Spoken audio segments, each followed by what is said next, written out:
This is things you might not have heard. I am Jacob Payne, and today, 8 stories in the queue for you. Stories from the past day and some into the wee hours of this morning that are vetted by you as conversational.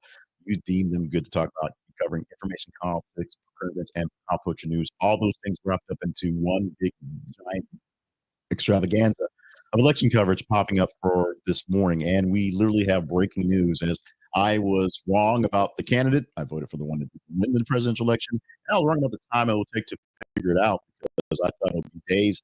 It was just wee hours of the night, essentially. The decisions or the projections are there. We'll get to that one right off the bat. Plus, other stories. So we do have Donald Trump, plus a new tropical storm named Rafael, and also Coach Gregg Popovich in the news coming up this morning, plus 5 of the stories to get to as well. We'll explain the vetting process in a minute, but right now, let you know that we have a website. It's called This. It's conversationproject.com, where we deal with all the news we do and we put it there so you can check it out, plus other things to learn about why we are doing this thing here in the Conversation Project, why it exists, and the election last night, one reason why it does exist. We also have our email address, which is conversation inbox at gmail.com, where you can email us with your comments, complaints, concerns, what you need to talk to. Just chit chat if you want to at that email address, the conversation inbox, at gmail.com. If I did not say it, guess what? If you hadn't figured out yet, it is November the 6th, 2024. Wednesday is the day after the election of 2024, and a day where we actually have decisions that are basically made. Now, these are all projections, things going forward, but let's get off the bat. Let's get this taken care of right now. And the map you'll see, the picture you see in the video if you're watching, doesn't quite fit the headline we have. The headline is Donald Trump is elected 47th president of the United States in remarkable political comeback. And this is coming from AP. When I opened up my stuff at 3:15 Central Time to get ready for this one, AP had Donald Trump at 267 of votes, with Kamala Harris at 224. CNN had Trump at around 266, various places or whatever. The only place I saw in a quick look that looked through, I didn't check out Fox because I was kind of in a rush, but I turned on the News Nation feed we have here, and they had Trump at 280 already. They declared him the winner, and he declared himself the winner on 2 in the morning with projections. At this moment, at this time, AP and most of the major networks have projected that Donald Trump is sitting at around 276 or so electoral college votes. As yes, they'll still take a week to count them all, but they're still sitting in right now. That gives him that magic 270 to win the election. Vice President Kamala Harris will speak to her people sometime today to thank them for what's going to happen. Donald Trump, no appearances on the morning except his 2 a.m. more or less acceptance speech saying he basically got it. But Donald Trump becomes the second president to ever have a split decision, a split term in our nation as president, being now 45 and 47. He all along said he was going to win. He all along said things were going to happen. He basically said what happened 8 years ago when he won was a big deal, and what happened 4 years ago was a travesty in which he never actually said he lost the election. Now we shall see what's going forward and how we'll go, what's going to happen going forward. And the biggest sort of thing that makes the whole morning a bit of a comedy of comedies is watching people on some of the networks that I watched now have to backtrack and now make nice. I did not see some of them before I got the big magic number saying that Trump was the winner. In fact, that literally came in about 10 minutes before we were wrapping this thing. We wrapped it about 4:30 to start processing stuff. And as I was wrapping up, some numbers came in on one of the networks, so we swapped the headline but didn't swap the picture. And we have people who some are just still railing out the fact like Donald Trump is not a great person, which many people agree, and some who are trying to lessen the blow of their anti-Trumpness now that they know they need jobs in this post-election era, and Trump's going to be the person that will manage their political lives with jobs. So some people are trying to back away, as Trump does say, we're going to come together. We will come together. It will happen, he says. But we do know that Trump isn't really good with coming together, really good at with vengeance and just sort of being petty. We all actually know that. We'll see how this thing plays out going forward. This has been the most rambly first story going forward. It was a very late night and a very early morning. But as the dust settles, we're looking at our next president of the United States being the guy that used to be president of the United States, our now number 47. He's Donald Trump back in the saddle again. We'll go deeper into tell what this means over the next couple of days and weeks as we see a fleshing out of his cabinet, fleshing out of all of his plans and what it means for the future of us, US, and us, everyone out there. The picture doesn't really fit the headline, but Republicans win Senate majority with wins in Ohio and West Virginia. And that means in Ohio, Sherrod Brown lost his job. And in West Virginia, where the Democrat was Joe Manchin, who was a Democrat who voted Republican. That went Republican officially. But the picture we have there is Ted Cruz, who, by some odd reason, despite being Ted Cruz, is now sitting in his third term in the Senate. And I say that more of a flippantness. I kind of get how Ted Cruz is, Ted Cruz, and he voted on. But there was a real, actual chance, seemingly chance by polls and by people with speaking, that Cruz is going to lose his seat because he's literally not popular in Texas. No one seems to like Ted Cruz anywhere, yet he wins. He's still leading Texas as a senator there. So it is what it is. But the big deal that's happened, of course, is the loss in Ohio for Sherrod Brown and the replacement of Joe Manchin in West Virginia and some other places as well. But basically, the chips fell for the Senate as the Senate now has majority rule in that House. Don't not even with the vice president being there, so they had the 51 vote. So if anything needs to be go through with the needs to go through, if anything needs to go through with the Trump agenda, it probably will happen based on the fact that the Senate is in the hands of the Republicans. We'll see them pushing on things such as healthcare, climate policy, and judicial appointments, and see what happens when they try to change what was done and undo things from the last administration. But we have to get one jab in, and that is the headline we have at number 3. Now, I changed the headline to say Democrats Josh Stein defeats Republican Mark Robinson in North Carolina's governor's race.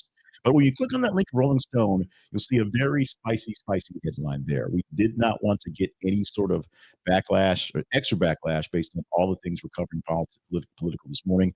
So we went with that one. But yeah, the statement, the strong soldier, yeah, who and it's on the odder things where down ballots, in most cases, Democrats did fine. The Senate was one case where they knew they were gonna lose West Virginia, and they were almost positive Ohio was a threat, so those things were there.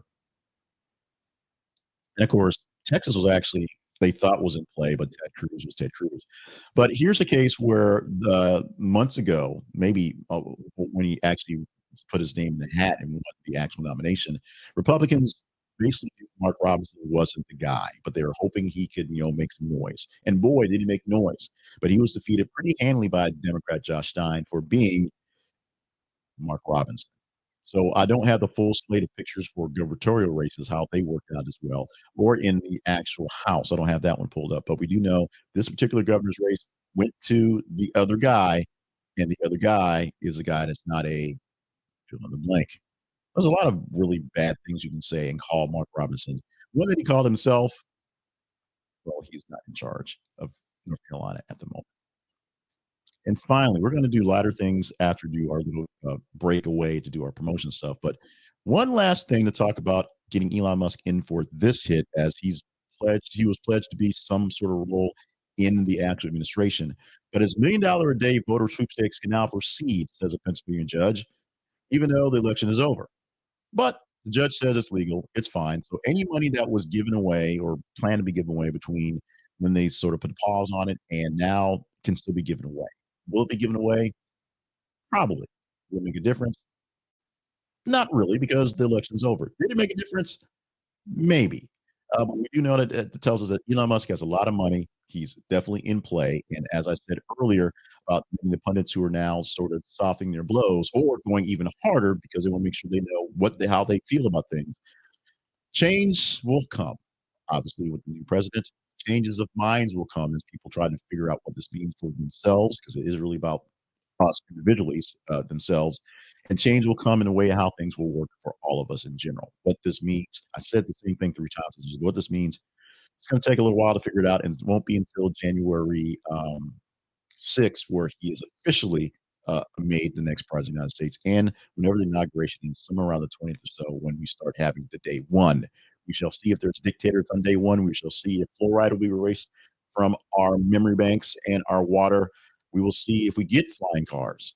Flying cars aren't gonna happen. That one we're going to see not happen. But we will see what happens and who's going to be in charge of what exactly coming forward.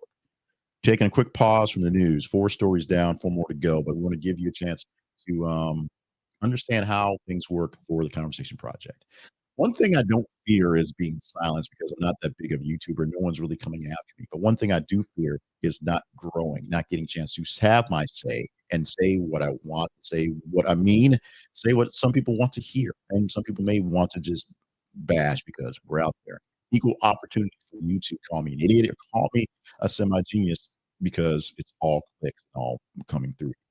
But we need your help to like, share, and subscribe to what you're seeing. Whether you're on watching this live or watching on replays, watching on X, watching on Facebook, watching a clip somewhere later on your TikTok or YouTube Shorts, like, share, subscribe to the work we're doing. Like what we have so more people can see what is out there when it pops up that it's worthy of checking out there. Social proof is a thing. People don't want to be the first one to click on things. So if you're already here, you're liking what you're seeing, let people know what's good. Plus, likes let me know what I'm doing well, what stories I'm covering that are proper. As we'll tell you in a moment, it's not exact science how the stories are picked, but it is a feeling comes between you guys and me. So like what you're seeing so I know that I have the right stories.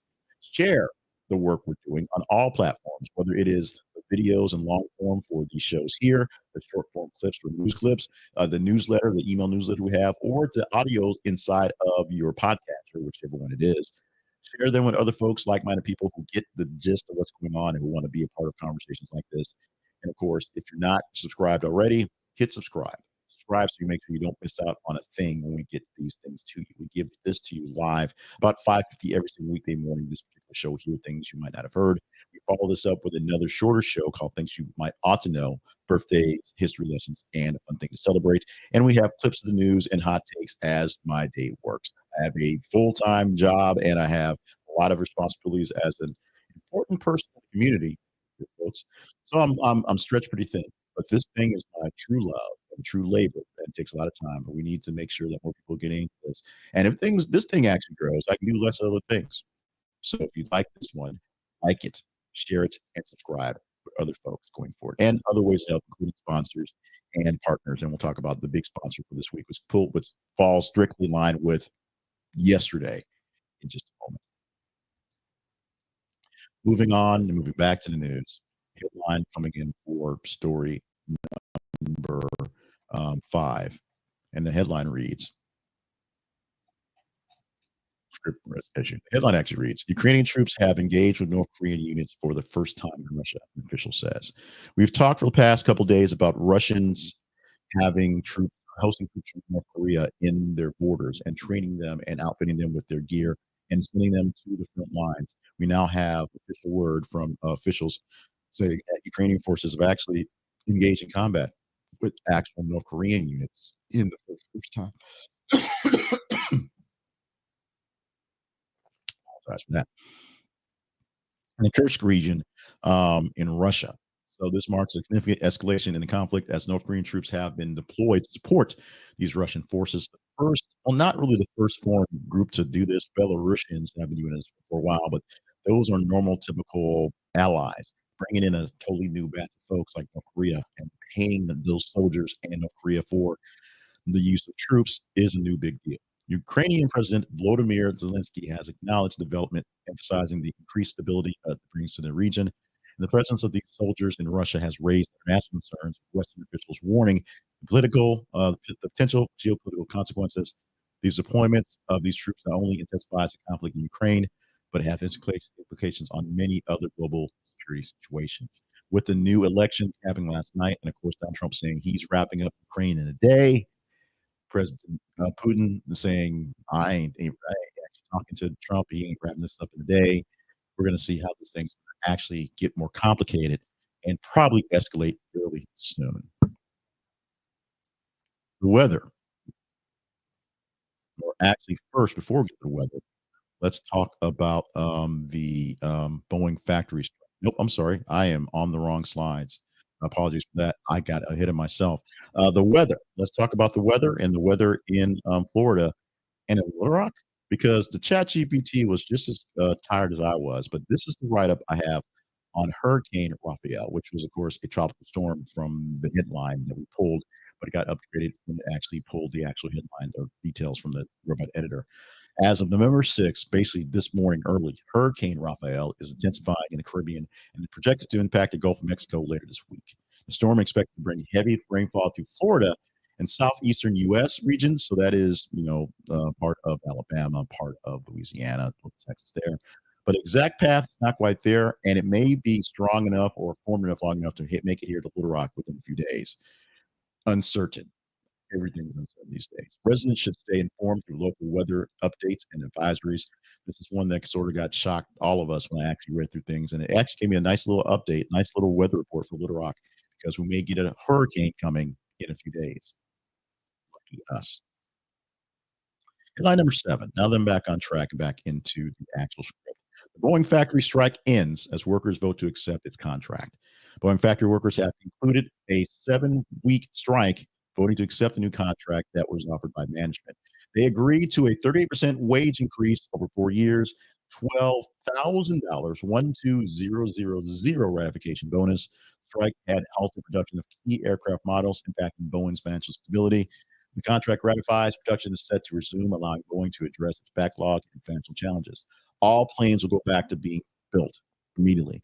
All folks can get back to work and do their full jobs immediately. Furloughs and maybe some of the people that have been let go may be reversed and be brought back to get back to work immediately. Planes will go in the air and airlines won't be backed up with not having new planes. Life is going on for the Boeing workers. We'll see how long this deal will actually last in goodness going forward. And sending out thoughts, prayers, lots of great energy to Spurs coach Gregg Popovich, who's out indefinitely after suffering a sudden health issue before a game the other day. San Antonio Spurs head coach Gregg Popovich is, by the way, 75. So this is something that you really look at. He is out indefinitely after experiencing a health issue prior to the game against Minnesota Timberwolves on Saturday. No actual mention of what the health issue is, but as I said, he is 75 and dealt with some health issues before. So everybody loving Coach Pop, so they want to take good care of him, make sure he is good to go, if not on the court, which would really piss him off, but basically good to go for family and friends. Assistant coach Mitch Johnson has taken over head coaching duties for a while, and they led the Spurs to a 113-103 victory on that night. He hasn't traveled with the teams or anything, so he's basically being told to stay away for a little bit on this road trip because he needs to be okay and just rest. For a guy like this guy, being okay and just resting isn't necessarily on his things to do list. So they'll probably find us trick him into other things like watching tape or something. He's the NBA's all-time winningest coach. He's led Spurs to 5 championships over a 29-season tenure. He's had a long time. Many say he's had a good run. He will say he ain't done yet. Safe travels, well wishes. Get back soon, Coach Pop. Let's move to our teaser story for this morning. This teaser story is a story we are teasing to talk about in the future. And the tease is basically a chance for us to transition from the news stories we actually covered today to give you how the news stories got here. And it's simple. You follow us on our feeds and we engage in the stories that you engage in and pick up the ones that seem to be the best in narrative. Today's teaser story, it's out there. Should be out there live as I'm speaking live at 5:48 in the morning on this Wednesday morning Central Time.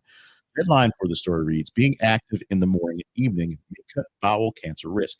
Now, yeah, we're going there this morning, and it's actually a fairly interesting and important story, but it was a long night. It's been a kind of crazy morning, and we're going to just open with that. So we're just gonna do that. We're there. Now, if you don't want to talk about this story, you can ignore it, but you have to not ignore all the stories. We ask you to follow us on our feeds. We're on Facebook, we're on X, we're on Threads. Threads.net/at this conversation, X.com/th_conversation, Facebook.com/this is a conversation project. What happens at these feeds? These are just our links on those social media platforms. Every 50 minutes or so, we post news articles for you to engage in, and that's all we ask you to do. They're from all different swaths of life, all different places in the world, all different bents and different ideals. And sometimes, like we did today, we'll put the conservative headline on the liberal link and just kind of go with it. We want you to engage in the headline because it's easy. We want you to engage in the actual article, i.e., read it. We want you to comment and give us your opinions on it in the social media feeds. And of course, email us with those as well. But the social media feeds that count the most, the more you engage in it by clicking a like, love, hate, or sharing it, or just commenting on it, the more engagement it gets, the higher we can see for its total engagement score in that platform. More engaging it seems to be, the better chance you have to talk about it. We cut it off at 8 stories on Tuesdays through Fridays. It's 10 stories on Monday because we have a longer swath of stories to pick from. And we just kind of pick some from the top half, the better ones from the stories that are picked in the day, and then put them in the narrative that works the best. Now, they don't necessarily fall into any sort of particular order once we do that. Today, we did order all the political ones, particularly the way we did, and put Greg Popovich at the end on purpose. So this one was oddly more ordered than normal, but in most cases, it really is just what we're doing, just kind of getting the ones that are out there and just kind of throwing in there and make a good mix story wise. You let us know if we're talking about bowels being active tomorrow, because that's what you guys want to talk about. If that's what, no, actually, it's not. It's being active and your bowels. I guess it is your bowels all together, but it's all up to you. You might want to talk more Trump, more election. That's fine. Yesterday's teaser story was on Netflix, removing nearly all its interactive titles. Did not get the interactivity. That means your engagement that it needed to be chatted up today. As we wrap up the election, well, not so much officially, but we're close enough wrapping up the election. We're going to talk about my book that I published this last week, and it's going to be important for us this week, next week, and forever, dude. The Now What Network Manifesto. This is a book with a subtitle, Using Citizen Power to Make Your Vote and Voice Actually Count in National Politics by Jacob Payne. So, why is this book in existence? I have a website called the Now What Network, which has been out live for 2 years. Something that came to me basically as to wrap up. It was coming up from the midterm elections 2 years ago, on looking at some of the people that were in office and thinking, I've been trying to do some sort of political activism for a while, and it just hadn't really stuck.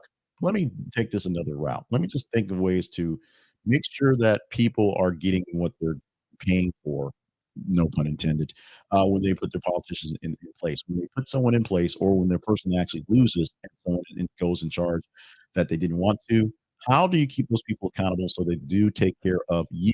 Whether they said they're going to take care of you and they change their minds, because that's what politicians do, or they said they take care of other people, not necessarily you, and now you're still there to be taken care of.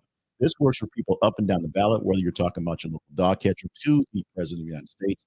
These are 10 tactics in this book that allow you to be engaged in the political action and hopefully persuade some people with some actual power to do things more towards your way and less towards them just being power hungry and just want to be in charge.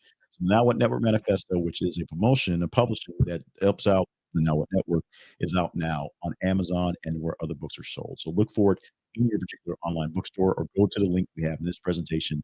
The Amazon paperback and Kindle versions are there for you right now. 10 tips, 10 tactics to keep you engaged. It's a very short read. Um, I'm getting better as an author, getting better at writing, but still, excess words are not my thing. So if you make short reads, because then you get them done very quickly. Read it in about probably about 90 minutes or so, because it's a good short read book. Go with that one, and it gets you engaged in the system the way things should be. It's an awesome thing. So check it out today report, and I get a small commission from sales of books. So this is what's going on. All of our sponsors are commission sponsors. So if you buy something from any sponsor, you will help us out in the process. Thank you for that. We also ask, you may want to actually join us in being a partner, being a part of the Conversation Project in a more meaningful way. We have partnerships using the Buy Me a Coffee platform. It has certain people who think that I'm doing a fairly good job, least so far not disappointing them, giving me a couple bucks a month to help fund what's going on here directly. We have right now people in the coffee cup sponsorship, which is $5 a month, and spare change, which is $1. And we're hoping to get people off of spare change into the coffee cup, and off the coffee cup into the pot of coffee, because we need more help.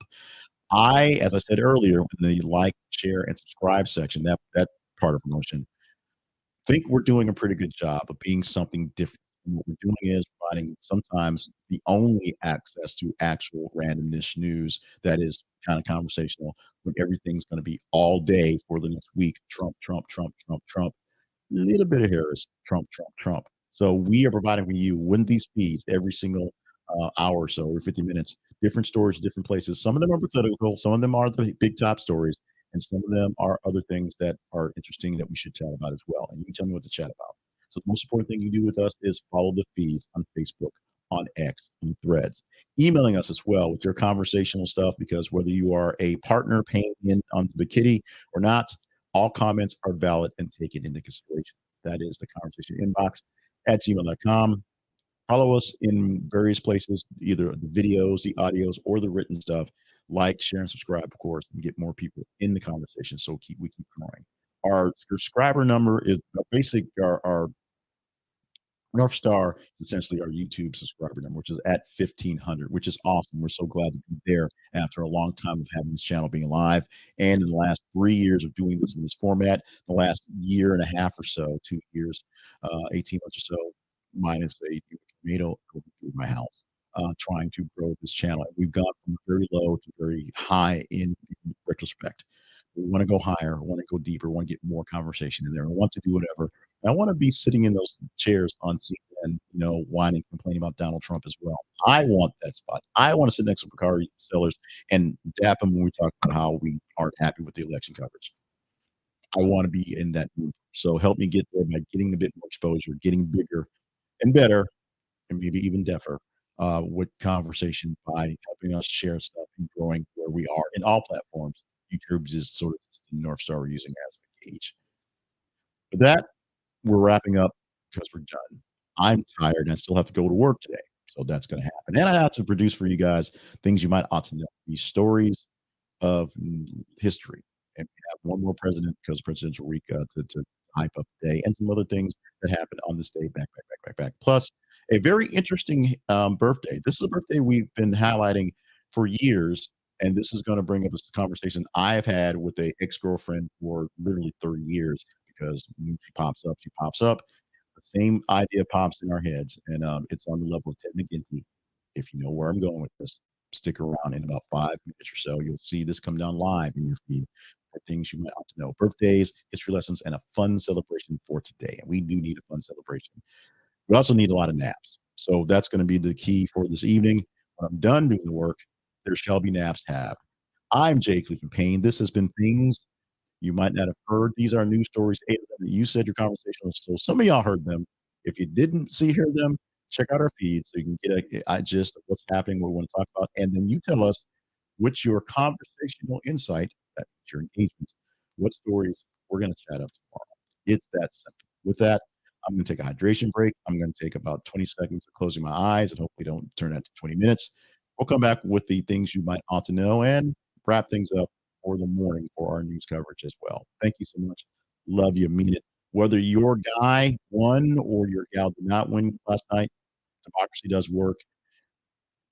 Life will go on. We will be fine. We will persevere. We'll have more talks about that. And you want to go deeper into talks about that and what to do to make sure that happens. Go to nowwhat.network or buy my book, The Now What Network Manifesto. Help us work towards that conversation, that cohort as well. We'll see you on Thursday.